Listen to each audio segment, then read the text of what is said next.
Hariom, good evening everyone, welcome to my YouTube channel GK law classes. So आज है गांधी जयंती और लाल बहादुर शास्त्री जी जो हमारे फॉर्मर प्राइम मिनिस्टर थे उनकी birth Jayanti. So I hope आज आपका छुट्टी का दिन बहुत ही रिलैक्सिंग गया होगा। For all those who are preparing definitely would have been preparing today also. तो आज जो है हम अपनी नेक्स्ट वीडियो लेके आए हैं इन continuous of the companies act, that is prospectus and issuance of capitals. तो हम इन दो टॉपिक के ऊपर आज जो है एक नई वीडियो लेके आए हैं। To all those who are viewing our shorts and videos but are not liking and subscribing our channel, please do subscribe our channel, it is very important. अगर आप अभी सब्सक्राइब नहीं करेंगे तो फिर आप जो है हर रोज जो लेटेस्ट नोटिफिकेशन होगी हमारे चैनल की उसको आप चेकआउट नहीं कर पाएंगे, आपसे कोई ना कोई वीडियो या शॉर्ट पक्का मिस हो जाएगी। अगर आपको याद हो तो हमने एक नारी शक्ति वंदन अधिनियम पे रिसेंटली ही एक वीडियो बनाई थी कंपनीज एक्ट स्टार्ट करने से पहले। तो मैं इस वीडियो को स्टार्ट करूं उससे पहले मैं आपको बता दूं कि प्रेसिडेंट जो है उन्होंने उसे असेंट दे दिया हुआ है।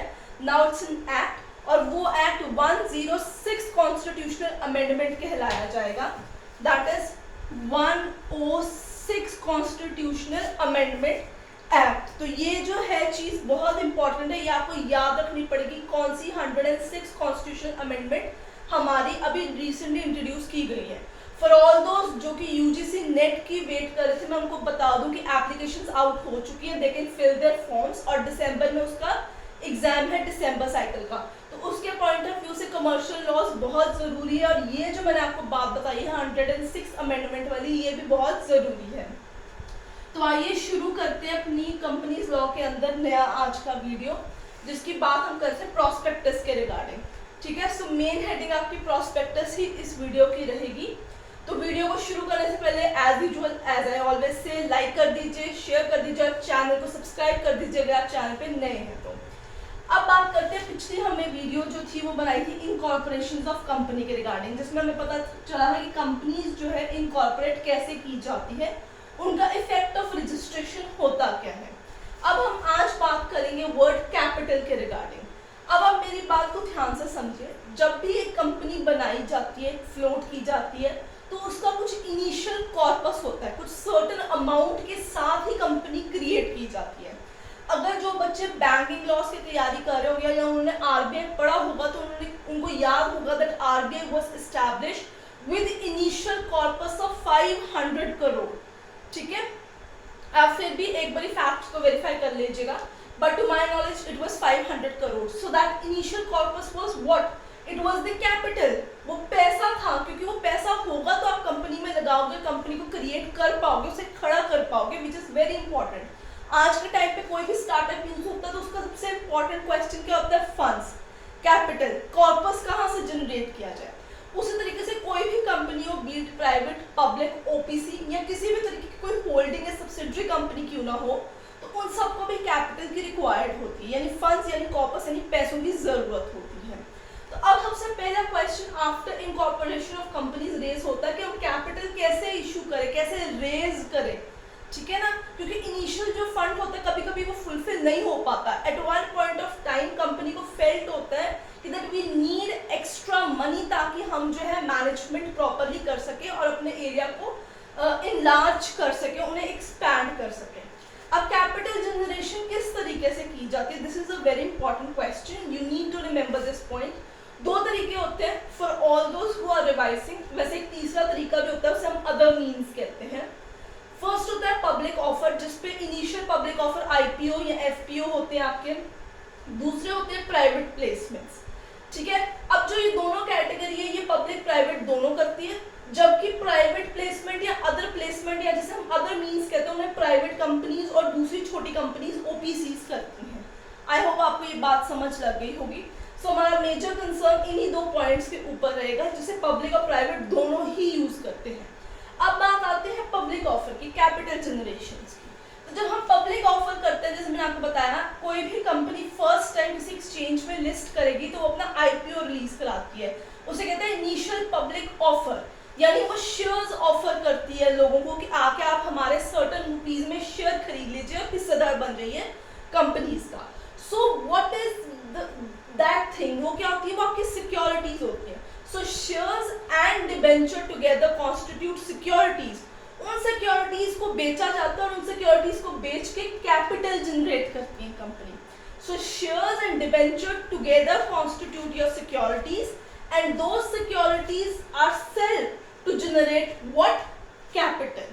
ठीक है, मैं सिक्योरिटी मार्केट्स की तरफ नहीं जाऊंगी, that is not my concern area. हमारा कंसर्न एरिया कंपनीज एक्ट ही रहेगा, तो हमारा बेसिक फोकस इसी चीज पे रहेगा। Your shares will include stocks, your debenture will include bonds. ठीक है, so debentures and bonds are in what similar in nature, they are equals to in the nature. So इसमें आपको कंफ्यूज होने की जो है वो जरूरत नहीं है। So I repeat the thing, capital generation कैसे होगी? Shares, debentures together constitute your securities. Those securities are marketed and invited in the form of IPO in the stock exchange. लोग आके उन securities को purchase करेंगे और क्या होगा? Capital generation आपका हो जाएगा। I hope आपको मेरा bilingual way काफी easy sound करता है रिवाइज करने के लिए। ठीक है, तो अब आगे चलते हैं। कैपिटल जनरेशन होने के बाद जब लोग आके खरीदते हैं तो वो जो कैपिटल जनरेशन फॉर्मेट है वो कौन रेगुलेट करता है? ठीक है ना, सिक्योरिटीज मार्केट्स को कौन रेगुलेट करता है? सेबी करता है। उसी तरीके से जब हम कैपिटल जनरेशन, कैपिटल वर्ड के रिगार्डिंग बात करते हैं, ब्रॉडर जेनेसिस के बारे में बात करते हैं, तो उसकी रेगुलेशन कंपनीज एक्ट में भी आती है। It's SC regulation act of 1956 and SEBI act of 1992। So for all those who have prepared for SEBI exam, they must have been knowing this act itself. मैं in detail नहीं जाऊंगी। Again हमारा concern companies act के साथ ही रहेगा 2013 के साथ, तो हम उसी के कॉन्टेक्स्ट में ही बात करेंगे। अब क्या होता है कि कैपिटल इशुएंस की बात निकल आती है, तो अब सीधा थोड़े जाके कंपनी को लगा देंगे स्टॉक एक्सचेंज के अंदर कि भाई आ जाओ ले लो, 10 रुपए का शेयर है, ले लो हमारे पास। So it is not a fish market kind of scene नहीं होता है। उसका एक प्रॉपर वे होता है। जब आपने पब्लिक ऑफर करना होता है, सिक्योरिटीज को सेल करके कैपिटल जनरेट करना होता है, उसका एक प्रॉपर वे होता है। तो कंपनीज क्या करती हैं, वो इंट्रोड्यूस करती हैं, वो लेके आती हैं मार्केट के अंदर प्रोस्पेक्टस। ठीक है, section 2 subsection 70 of the companies act जो है वो बताती है व्हाट इज अ प्रोस्पेक्टस। ठीक है, प्रोस्पेक्टस क्या होता है? ये एक इंफॉर्मेशन बुकलेट होती है, एक ऑफर डॉक्यूमेंट होती है जिसके बेसिस के ऊपर इन्वेस्टर जो है इन्वेस्ट करता है into the securities of what, company. ठीक है ना, तो अब ये क्या होता है, प्रोस्पेक्टस क्या होता है? एक जायरात नहीं कह सकते, it is not an advertisement, एक प्रॉपर बुकलेट होती है, एक नोटिस होता है, एक काइंड का एक इंफॉर्मेशन बुलेटिन होता है जिसमें कंपनी की सारी डिटेल मेंशन की जाती है आपके पास, कि कंपनी का नाम क्या है, ये लिस्टेड है कि नहीं है, ये पब्लिक है, ये प्राइवेट है। ठीक है, इसका इनिशियल कॉर्पस क्या था, इसकी लाइबिलिटी ऑब्जेक्ट क्या है, इसका रजिस्टर्ड दफ्तर किधर है। I am telling you the things कि जो जो इसमें आती हैं, इसके डायरेक्टर्स कौन से हैं, इसको कितना कॉर्पस, कितना कैपिटल रिक्वायर्ड है। ठीक है, उस कैपिटल जनरेशन के लिए उसने कितने रुपए के कितने शेयर्स मार्केट में इंट्रोड्यूस किए हैं, जो इन्वेस्टर है वो कितने खरीद सकता है एट अ टाइम। ठीक है, कितना उसको पेड अप यानी इंस्टेंट जब वो परचेस करेगा उन सिक्योरिटीज को, कितना उसको इनिशियल टाइम पे पे करना है, कितना बाद में कॉल अप किया जाएगा, ये सारी डिटेल किसमें होती है? ये सारी डिटेल प्रोस्पेक्टस के अंदर मेंशन की जाती है। So it contains all the information about the companies, उसके promoters, उसके project, financial detail, objects, raising of the money, कितनी देर के लिए वो shares valid हैं, ये भी उसमें लिखा होता है कि वो 3 साल के लिए देंगे, 5 साल के लिए देंगे या लंबे टर्म के लिए देंगे। Because remember, शेयर से क्या होता है, शेयर से एक तरीके की कंपनी पे लाइबिलिटी क्रिएट हो जाती है। इन्वेस्टर का तो एसेट है, पर कंपनी के लिए वो लाइबिलिटी क्रिएट हो जाती है क्योंकि शेयर से हिस्सेदारी कंपनी में आती है, जबकि डिबेंचर्स से हम डिविडेंड्स देते हैं। सो प्रोस्पेक्टस, जैसे कि मैंने आपसे बात की, it is used for inviting subscription to the issue being made by issuer. Issue being made by issuer, issuer is the company, issue is what, your securities. ठीक है, तो इस प्रोस्पेक्टस के कुछ 2-3 पॉइंट्स है जानने बहुत जरूरी है। It has to be signed by every director of the company at that time. ठीक है, इसे फाइल करने से पहले, लोगों के सामने लेके आने से पहले रजिस्ट्रार के पास रजिस्टर कराना बहुत जरूरी है।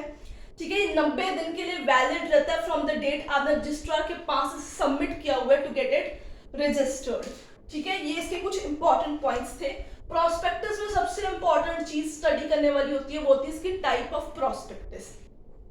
3 कैटेगरीज हम स्टडी करेंगे आज की वीडियो में, deemed section 25, shelf prospectus 31 and red hiring prospectus 32। अगर आप यूजीसी नेट की तैयारी कर रहे हैं या किसी और एग्जाम की तैयारी कर रहे हैं, so let me tell you आपको प्रोस्पेक्टस की कौन सी वैरायटी, जो टाइप है, इनके नाम और इनके सेक्शन 25, 31, 32 याद करने ही है। प्रीवियस क्वेश्चन में देखेंगे शेल्फ और रेड हायरिंग के सेक्शंस डेफिनेटली पूछे गए हैं, तो आप इसका रिस्क नहीं ले सकते हैं। इसके अलावा कंपनीज एक्ट के 2-3 और भी प्रोविजन है जिन पे बहुत ज्यादा क्वेश्चंस आते रहे हैं, सिर्फ यूजीसी में नहीं और भी बहुत सारे एग्जामिनेशंस के अंदर। So let's begin with section number 25, deemed prospectus. From the word itself says कि it will be a prospectus. So this is the kind of the document जिसमें आप ऑफर फॉर सेल करते हो, that you tell the other person, the investor, that you are offering him to invest in your company, but ये जो basically है ये अभी तक पब्लिक नहीं की गई, जस्ट एक छोटा सा हिंट है, ऑफर ऑफ सेल है, एक छोटी जायरात जैसे, छोटी एडवर्टीजमेंट जैसा है। प्रॉपर प्रोस्पेक्टस जो है इन डिटेल जो ये वाला है वो अभी तक जो है रिलीज कंपनी के द्वारा नहीं किया गया। So from the word itself it's deemed to be prospectus. What is a shelf prospectus? A prospectus which enables an issuer माने company, to make a series of issue within 1 year. So basically shelf prospectus क्या होता है? ये prospectus वो prospectus होते हैं जिनकी shelf life 1 साल की होती है। इसके दौरान ये नहीं होता उनको बार बार prospectus रिलीज करके नए issues क्रिएट करने पड़ते हैं। लोग जो है वो 1 साल के लिए prospectus वैलिड होता है, उसी प्राइस के अकॉर्डिंगली चीजें उठा सकते हैं वहां से। नेक्स्ट आता है red hiring prospectus. So what is a red hiring prospectus? It is a prospectus which is issued before prospectus. यानी ये वाले prospectus के आने से पहले भी, so it's a prior prospectus. ठीक है, it contains all the information of the company जो मैंने बताया, but इसके अंदर prices of shares नहीं mention किए जाते हैं, prices of issue mention नहीं किए जाते। So basic difference between a red hiring prospectus and the prospectus is the information regarding the price of shares or issues। इसके अंदर वो चीज नहीं होती है, इसके अंदर वो चीज होती है, इसलिए इसे फुल प्रोस्पेक्टस के नाम से जाना जाता है। सो आई होप आपको बात समझ लग गई कि कैसे हम कैपिटल जनरेट करते हैं। कैपिटल जनरेट करने का फर्स्ट स्टेप होता है प्रोस्पेक्टस इंट्रोड्यूस करना, जिसे रजिस्ट्रार के पास रजिस्टर कराना बहुत जरूरी है। उसके 3 डिफरेंट काइंड्स है, सेक्शन 25, 31 और 32 में ये दिया गया है। अब आपको ये बात समझ लग गई कि सिक्योरिटी शेयर्स और डिबेंचर्स को मिला के ही आते हैं। आई होप आपको ये चीज क्लियर हो गई होगी। अगर हम आगे बढ़े, शेयर्स तक जाने से पहले हमारे लिए जरूरी है कि हम समझे what are the different kind of capitals. तो इसके ऊपर मैं कल एक वीडियो लेके आऊंगी, so don't forget to subscribe our channel if you have not, and wait for us, क्योंकि हम कल लेके आ रहे हैं काइंड ऑफ कैपिटल्स, कौन से डिफरेंट तरीके के कैपिटल्स होते हैं, इसके ऊपर वीडियो। तो अगर आप सीएस की तैयारी कर रहे हैं, सीए की भी तैयारी कर रहे हैं, कंपनी लॉ की तैयारी कर रहे हैं, कोई भी और एग्जाम कर रहे हैं, उसमें आपको जानना बहुत जरूरी है कि कौन से काइंड ऑफ कैपिटल्स हैं। तो मैं मिलूंगी आपके साथ कल अगली वीडियो के अंदर काइंड्स ऑफ कैपिटल के अंदर। टिल देन इस टॉपिक को प्रॉपर्ली रिवाइज कीजिए। If you have any doubt comment section में मेंशन कीजिए, and don't forget to like and share our video. Thank you.